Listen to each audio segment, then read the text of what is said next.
With Fisk behind bars, what's next? And the city's safer than ever.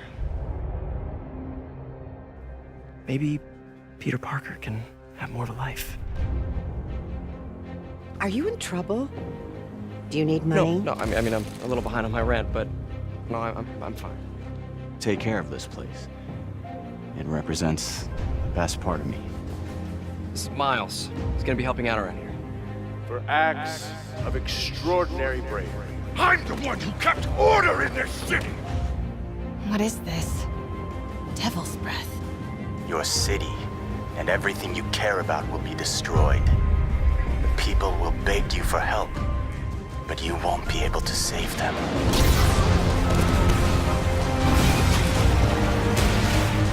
Get more backup. Wait!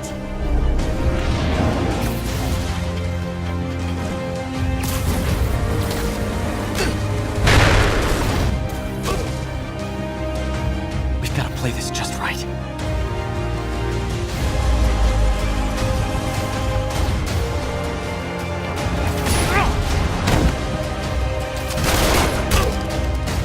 Please stop! Maybe the city needs our friend more than you think.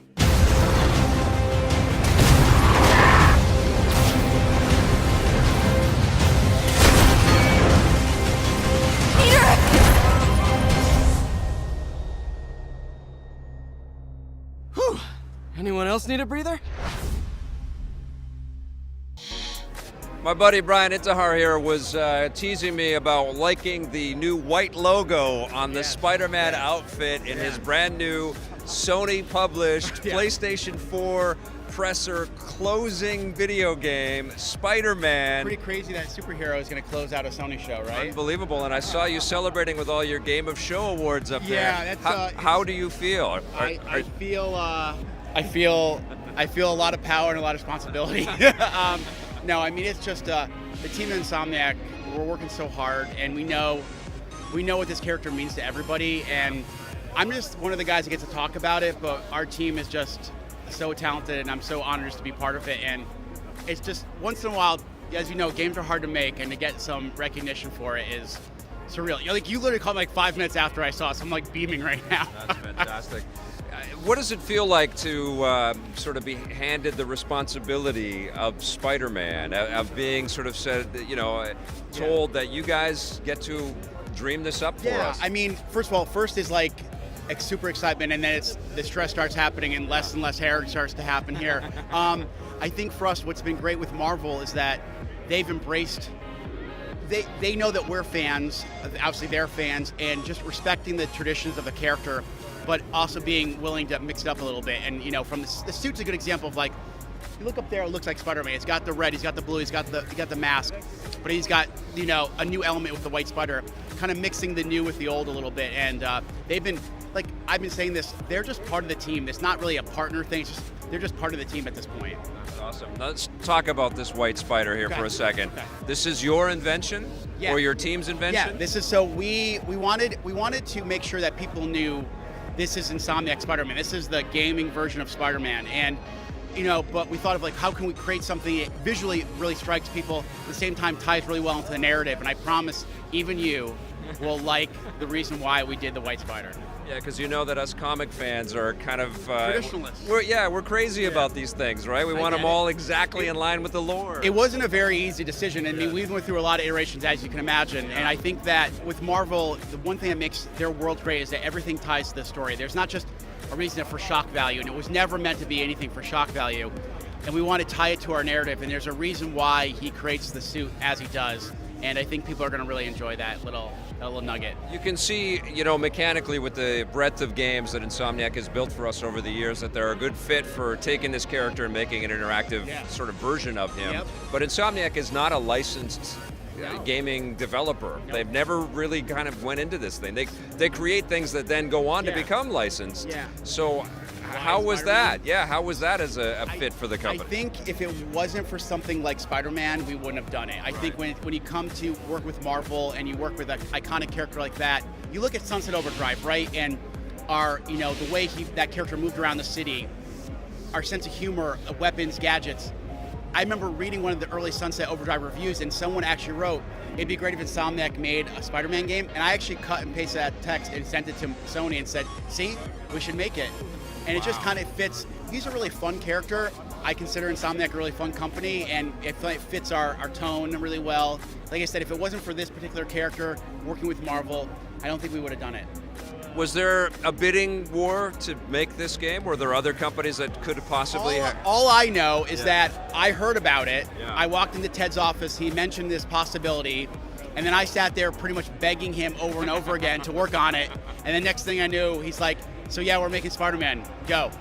And I owe a lot to people like Ted Price, the rest of our company, for letting someone like me and a lot of Insomniacs live out our dream. That's amazing. Okay, so how do you start to build a Spider-Man game? What's step one? Step one is you go grab your favorite comics Yep. and everything you've seen Spider-Man as a kid throughout the years, and you just start to think about, you fanboy out, right? You're like, I want this character doing this thing, and I want this set piece. But then you got to dig deeper and go, like, what is the DNA of the character? And for us, obviously we want those big Spider-Man set pieces and the way he moves and the way he fights. But I think it's also, for us, really important to tell the Peter Parker side of this journey. Yeah. And I think what makes Peter so interesting to people and such a big fan is because it's that level of relatability, vulnerability that he has.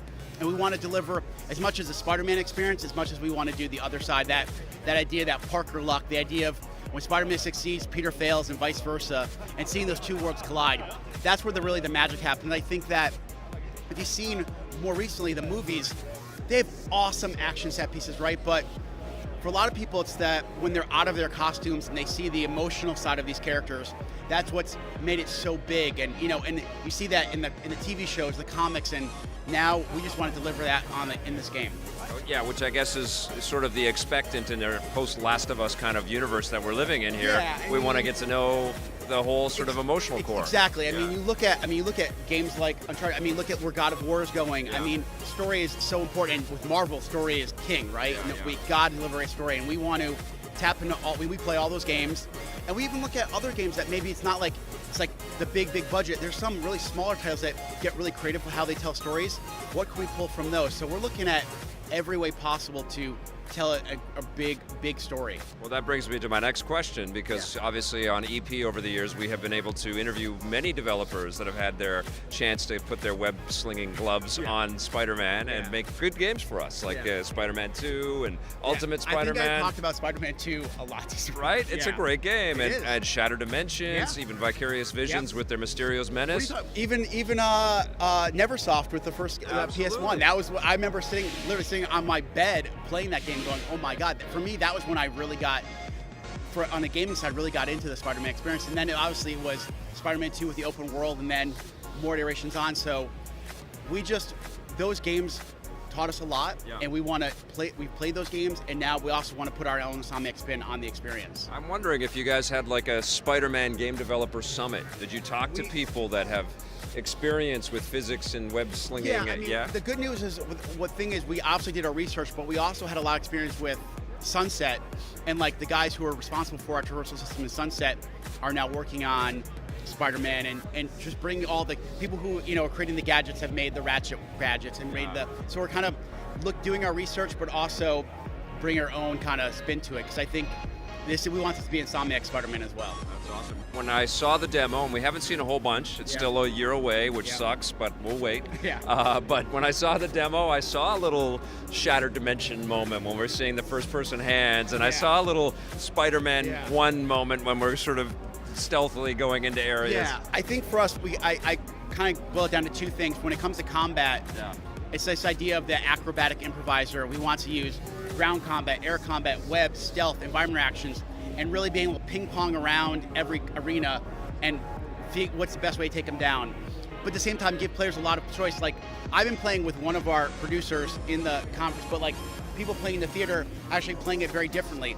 So we want to cater to like each of your play style. But then traversal is all about like, we got to nail the web swing. It's like the signature thing. But at the same time, leverage what we did with Sunset and really make no obstacle can really get in its way, and leveraging that core swinging mechanics as well as adding layers like parkour. And you saw that inside that one area, but all those parkour elements apply to the open world as well, whether he's on the ground or on rooftops. Awesome. awesome. I've been saying, I think since about the mid 2000s, that Spider-Man is if it's maybe Mario and Spider-Man. Like, I mean, we're yeah. competing against this plumber for like Game of Show. Every single time it's Mario, Spider-Man. I know, and but to even be in that competition, in that talk is really cool. But Spider-Man as a character you tell me, is he not the best video game character? Like he's a comic guy, he's a movie guy, a TV show, but like as a video game creation, is he not the best? When I heard it was Spider-Man, I said, we got to do it. He fits games really well. He fits Insomniac really well. And to me, it's like, the corny thing is like a perfect marriage, right? Yeah. But it really feels like I love this character. I really do love this character. I love the person who's playing this character. I love everything about this game, and we just want to do it justice, which I know is a little while. We got to wait till next year, but we just want to get it right. Who is playing the character? I can't tell you just that right now. I knew you were going to ask me why I said that. I was like, I'm setting him up. But it's somebody who we really feels like captured the character really well, and he has a great sense of humor. He brings something to the character, like when we're in the VO booth with him, he'll just start riffing off lines and write stuff sometimes better than we have. Works really well with our writers. Really interested in the character itself and like reading the story, and really wants to get into the being Peter Parker as much as Spider-Man. So we have a great cast, and Peter's just one of many, many characters we have in the game. It's a big, big cast. Awesome. Are we going to jump over Rhino, and Rhino's going to run into an electrical thing, and he'll be dazed, and then you can punch him? And I can tell you about Mr. Negative, I can tell you about Kingpin, I can't tell you about the other villains, but I will say we have a lot of classic villains, and we have a lot of newcomers as well. Are there balloon missions? No, there's no balloon missions. There's no blue missions, there's no pizza delivery. That was for that time, and now we're doing our own thing. What in this Spider-Man game, because we've done a lot of things in our Spider-Man games, are we doing that we've never done before, that you can tell us about? I can't tell you much about the open world activities. I can tell you that we're building a very large city that we want you to explore and try a lot of different things, and we have some tricks up our sleeve we'll be talking about later. Congratulations, Thank Brian. you. I appreciate This it. is a Thank big you. deal. It's an honor for me to be on your show. Dude, this is a guy that was in the journalism field. He was covering all these things for many years, and now it's like a reunion, right? it's amazing, and I'm proud of you. And you look at overjoyed and very proud and very happy, and I love to see that. Thank you so much. And thanks for the support. I love this character, and I can't wait to. And I love your company. We're making this for you. That's what it feels like. We're making this. I had to do a lot of the media stuff this week, and I know you're busy, but I got to do one theater, and it was full of fans, and I said, guys, we're making this for you, because we are you, and all we want to do is get it right, and there's a lot of heart going into this, and we have a lot of internal debates and a lot of arguments just because we know how important this character is to people like you and everybody. We just want to get it right.